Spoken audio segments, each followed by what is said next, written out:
สิ่งที่คนชอบเข้าใจผิดเกี่ยวกับทอมมีอะไรบ้าง ทอมชอบอวดเก่ง เป็นทอมแล้วไม่พิมพ์เป็นทอมแข็งแรงกว่าผู้หญิง ทอมชอบเตะบอล ทอมชอบแย่งแฟนผู้ชาย เคยอกหักจากผู้ชายเลยเป็นทอม อายุมากขึ้นต้องอยู่คนเดียวเพราะโตไปผู้หญิงก็ทิ้งไปแต่งงานกับผู้ชาย ทอมคือพวกจิตใจไม่ปกติ สวัสดีค่ะ Betty Story ในวันนี้กับคอนเทนต์สิ่งที่คนชอบเข้าใจผิดเกี่ยวกับทอมมีอะไรบ้าง หลังจากที่เบสได้ตั้งคำถามเพื่อให้คนเข้ามาตอบใน IG Story ของตัวเองเบสก็สามารถจัดแรงกิ้งได้คร่าวๆประมาณนี้เรามาดูกันว่ามีอะไรบ้าง เอาเรื่องแบบง่ายๆทั่วไปก่อนเลยนะทอมชอบอวดเก่งเกี่ยวปะอันเนี้ยไม่คิดว่าเป็นเพราะว่าทอมนะไอคิดว่าทุกเพศก็จะมีความอวดเก่งเลยก็แล้วแต่บุคคลปะอะไรอย่างนี้มันไม่ได้เกี่ยวหรอกว่าต้องเป็นทอมเท่านั้นเธอถึงจะชอบมีนิสัยอวดเก่งอันนี้ไม่เห็นด้วย เคยอกหักจากผู้ชายเลยเป็นทอมไม่เคยน้อยมากน่าจะแต่อาจจะมี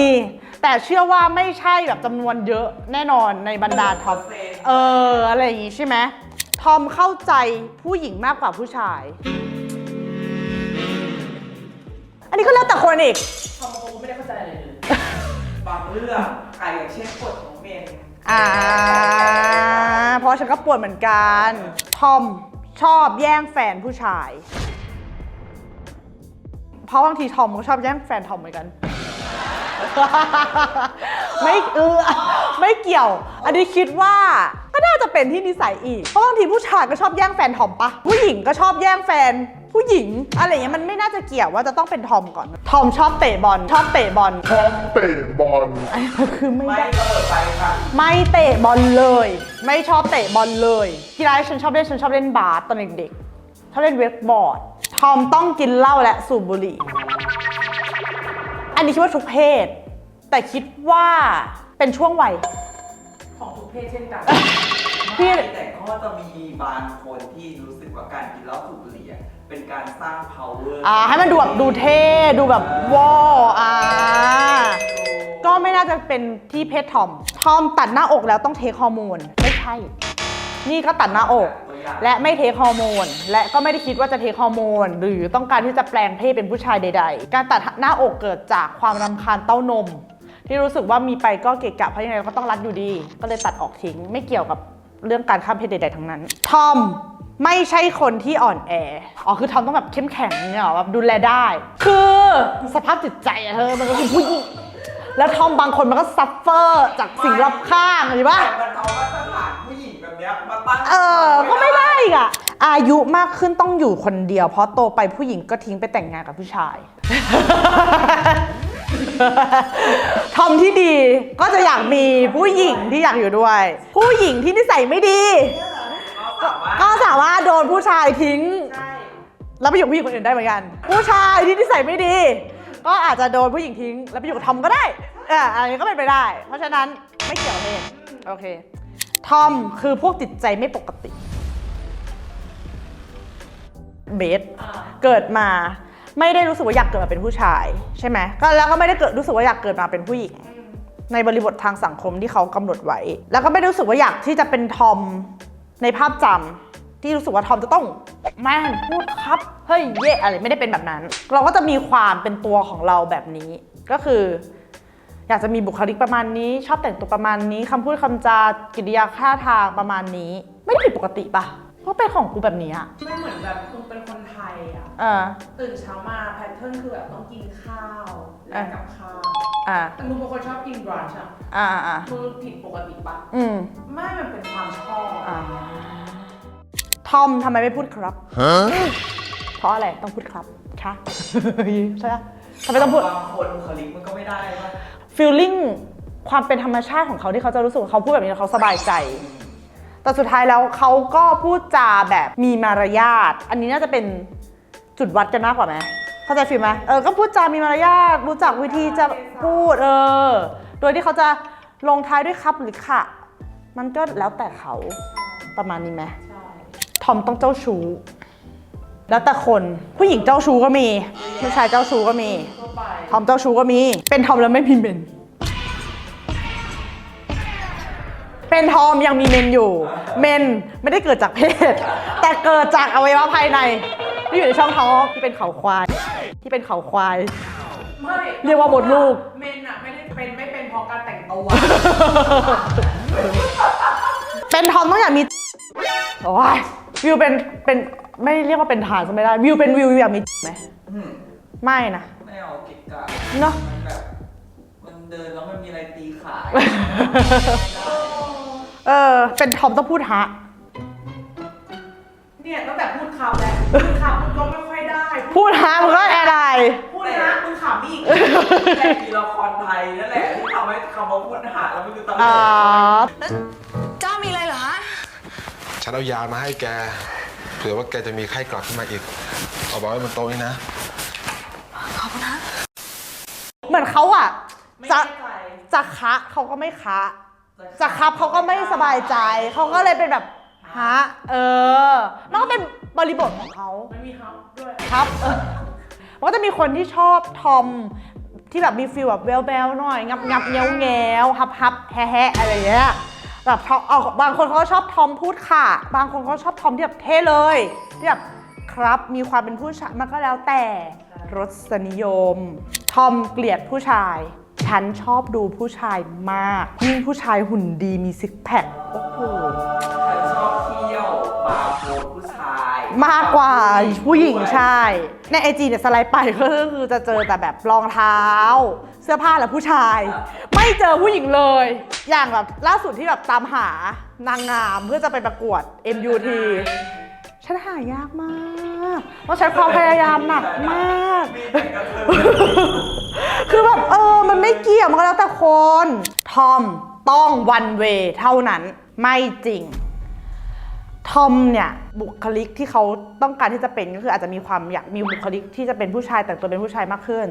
แต่รสนิยมทางเพศก็จะต้องเป็นในอีกเวนึงมันไม่จำเป็นจะต้องเหมือนกันไง แล้วก็แล้วแต่แตกต่าง อ่า อะไรอย่างเงี้ยแต่ก็ไม่สามารถจะกำหนดได้ว่าคนนี้ทอมแท้ ใช่ ทอมเทียม เพราะว่าเขาชอบไม่เหมือนเรา ใช่ คือมันสามารถเป็น ไปได้ตามแต่ละคนทอมแข็งแรงกว่าผู้หญิง โอ้โหไม่จริง ทอมแข็งแรงกว่าผู้หญิง ชื่อออมไหม ทอมก็คือผู้หญิง พอเขาอยากจะบุคลิกอะไรที่มันเหมือนผู้ชายเนี่ยผู้หญิงบางคนก็เลย expect ว่าจะต้องมีแรงในการแบบยกของถือของอะไรมากกว่า สามารถจะต้องอุ้มฉันได้เหมือนฉันเป็นแบบผู้หญิงตัวเล็กๆอะไรเงี้ยซึ่งไม่จริง เพราะว่าทอมก็คือสรีระทุกอย่างเขายังเป็นผู้หญิงอยู่ ความแข็งแรงนู่นนี่นั่นก็เทียบเท่ากับผู้หญิงนอกจากบางคนที่เขาจะออกกำลังกายนู่นนี่นั่นอะไรอย่างเงี้ยก็จะเป็นอีกแบบหนึ่งเพราะฉะนั้นไม่เกี่ยวนะจ๊ะทอมจะต้องกลางโตขึ้นเดี๋ยวก็หายกลางเนี่ยน่าจะไม่เกี่ยวกับโตขึ้นหายไม่หายนะอาจจะต้องแยกเป็น2ประเด็นก่อนความกลางเนี่ยเบี้ยจะเคยมีตัวเองคือแบบสมัยกลางเพราะว่าแบบว่าว้าวเขารู้สึกว่าข้าแบบจะต้องแบบนิดนึงนะถ้าไปถามตัวเองอะรู้สึกว่ามันจะต้องปกป้องตัวเองเว้ย แต่มึงก็ไม่ได้กล่าวว่ามึงเป็นทอมนะเว้ย ไม่เกี่ยวอันนั้นรู้สึกแค่ว่า มึงแบบ มันเป็นนิสัยส่วนตัว กล่าวว่าแบบกูแม่งรู้สึกว่ากูแม่งต้องแบบตกแข็งแรงอ่ะกูถึงจะอยู่รอดในสังคมนี้ไม่มีใครมาสามารถบูลลี่กูได้ไม่ว่าจะเป็นผู้หญิงผู้ชายหรือทอมด้วยกันอะไรอย่างเงี้ยแต่ไม่เกี่ยวกับความว่าเป็นทอมเพราะผู้ชายกลางมีเยอะแยะค่ะแล้วก็โตขึ้นเดี๋ยวก็หายไอ้โตขึ้นเดี๋ยวก็หายเนี่ยมี กล้ามึงหายทอม หายกลางก็อาจจะดีขึ้น แต่หายทอมเนี่ย ไม่ แล้วแต่คนบางคนก็หายไงเพราะเนี่ยก็มีเพื่อนหลายคนที่ตอนสมัยเด็กๆอ่ะเขาก็เป็นทอมแล้วโตมาเขาก็แบบไปเปลี่ยนไปเป็นแบบชอบผู้ชายปกติอะไรอย่างเงี้ย มีแต่งงานมีลูก ก็เยอะแยะไป ซึ่งมันก็แล้วแต่บุคคลอีกอะอย่างแม่ใช่ไหมที่แบบเขารู้สึกว่าแบบ เดี๋ยวสักวันหนึ่งลูกฉันจะต้องเปลี่ยนเขาบอกว่าเนี่ยมีดาราคนนึงนะที่เมื่อก่อนเขาเป็นทอมแล้วแต่งตัวเป็นผู้ชายเลย สุดท้ายเขาก็มีสามีแล้วเขาก็มีลูกทุกวันนี้เขาก็แบบครอบครัวเขาก็ดูแฮปปี้นู่นนี่นั่นอะไรอย่างเงี้ยก็เลยคาดหวังว่าคนอื่นก็จะเป็นแบบนั้นเหมือนกัน ถ้าได้เจอผู้ชายที่ดี แต่ถ้าไม่ไปผ่าตัดผู้ชายนะ เอาวิญญาณแม่ไปเถอะแม่ฆ่าตัวตายแน่รับไม่ได้ บอกไว้ให้รู้ก่อน ก็ยังมีความฝังอยู่อย่างนั้น ซึ่งมันไม่ได้เป็นแบบนั้นทุกคน เข้าใจฟีลไหมว่าไม่ใช่ว่าทุกคนจะ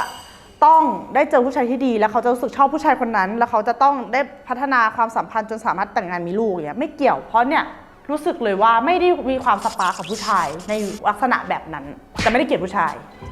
ทอมหึงแรง ผู้ชายหึงแรงเยอะนะเธอเห็นข่าวไหมที่ผู้ชายไปงอแฟนแล้วแฟนไม่ดีด้วยแล้วก็แทงมันก็ไม่เกี่ยวไงผู้หญิงหึงแรงตามไปจิกตบก็มีทอมหึงทำร้ายร่างกายก็มี สื่อชอบ พาดหัวมันก็มีพาดหัวผู้ชายหึงเว้ยแต่คนมันไม่จับเข้าใจฟิลป่ะคนมันไม่รู้สึกว่าแบบเป็นเรื่องแปลกใหม่เพราะมันเกิดขึ้นบ่อยเข้าใจฟิลป่ะแต่อย่างทอมหึงโหดมันไม่ได้เกิดขึ้นบ่อยพอมันพาดหัวทีมันเลิกเกินอิมแพคเพราะฉะนั้นไอ้ความหึงโหดหึงแรงเนี่ยฉันเชื่อว่าทอมมีให้เห็นน้อยกว่าเว้ยเลเวลต้นๆและท็อป3ที่คนชอบเข้าใจผิดเกี่ยวกับทอมเลยทอมขี้เก๊กอันเนี้ยขอพูดว่ามีส่วน ถ้า100%ให้กี่เปอร์เซ็นต์ 80 ให้ 80% แต่ก็เข้าใจว่าไอ้ใน 80% น่ะที่เรารู้สึกว่าทอมขี้เก๊กในมุมของเบสเบสรู้สึกว่ามันเป็นเพราะว่าเขาทำตัวไม่ถูกเว้ยพอมันอยู่ในหมู่มาก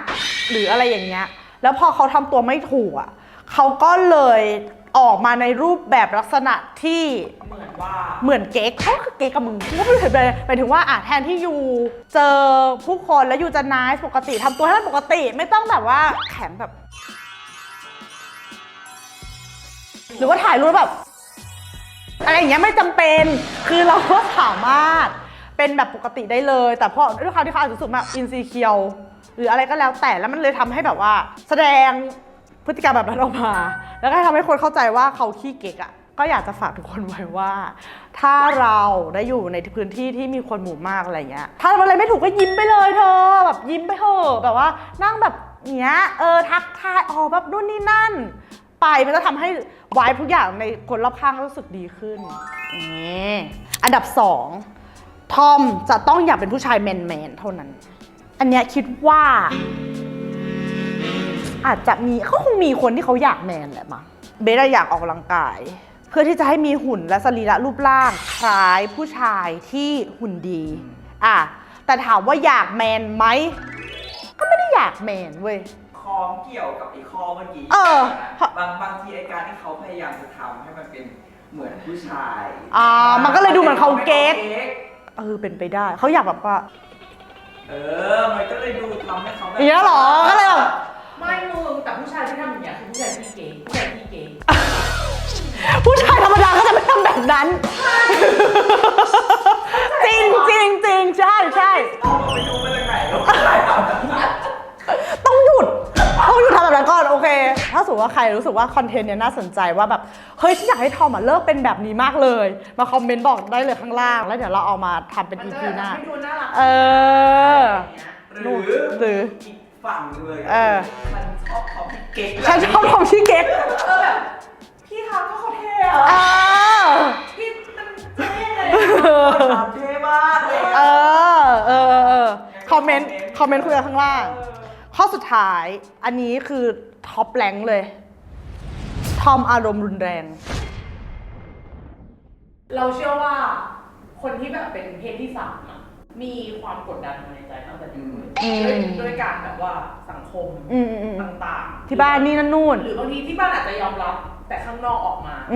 อะไรอย่างเงี้ยซึ่งมันอาจจะมีกำแพงในใจเขาคือบางคนซ้อก็ซ้อไปเลยมันไม่สู้อย่างเงี้ยหรอบางคนสู้มันก็เลยดูเหมือนแบบรุนแรงไม้พี่ทศในใจคือฉันต้องพิสูจน์ตัวเองใช่แล้วรุนแรงในที่นี้ไม่ได้หมายความว่าเขาทำร้ายคนอื่นหรืออะไรนะรุนแรงในที่นี้คือเศร้าแรงโกรธแรงเก็ตเป็นไปได้นะอันนี้เป็นไปได้เพราะจะด้วยความแบบโดนถูกกดดันจากบริบทต่างๆเพราะที่เขาเป็นเนี่ยตอนเด็กเบสเป็นคนอารมณ์รุนแรงมากเบสอย่างเงี้ยใช่ป่ะที่ตอนเด็กรู้ว่าตัวเองอารมณ์รุนแรงเพราะว่ารู้สึกว่าไม่มีใครเข้าใจแต่ด้วยความที่เป็นคนมีความไม่ยอมคนเป็นพื้นฐานก็เลยเกิดอาการต่อต้านออกมามึงด่ากูด่ากลับได้ดิปาดิอะไรอย่างเงี้ยแต่มันก็จะมีทอมที่เขาไม่สู้อะไรเลยโอเคไม่เป็นไรฉันเก็บความทุกข์ระทมในหัวใจนี้ไว้แต่ฉันเสียใจแรงน้อยใจแรงใช่ฉันจะด้อยค่าตัวเองใช่ไม่กล้าสู้อันนี้แต่ไอ้ก็ว่ามันความเป็นทอมก็อาจจะเกี่ยวเพราะว่าอาจจะแบบทำให้แบบเรื่องต่างๆที่ทำให้คนไม่เข้าใจเกิดขึ้นแต่ไอ้ก็เชื่อว่าทอม ที่เขาอยู่ในสภาพแวดล้อมที่ทุกคนเฟิร์มกับเขาอะเขาก็จะไม่เป็นเว้ยทอมใจเย็นก็มีเยอะแยะนะเว้ย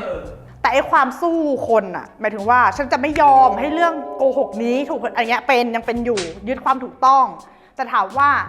ไอ้ความใจร้อนแบบว่าอารมณ์รุนแรงเลยอะก็คือน้อยลงตามระยะเวลาที่เราโตขึ้นถ้าสมมติว่าคนที่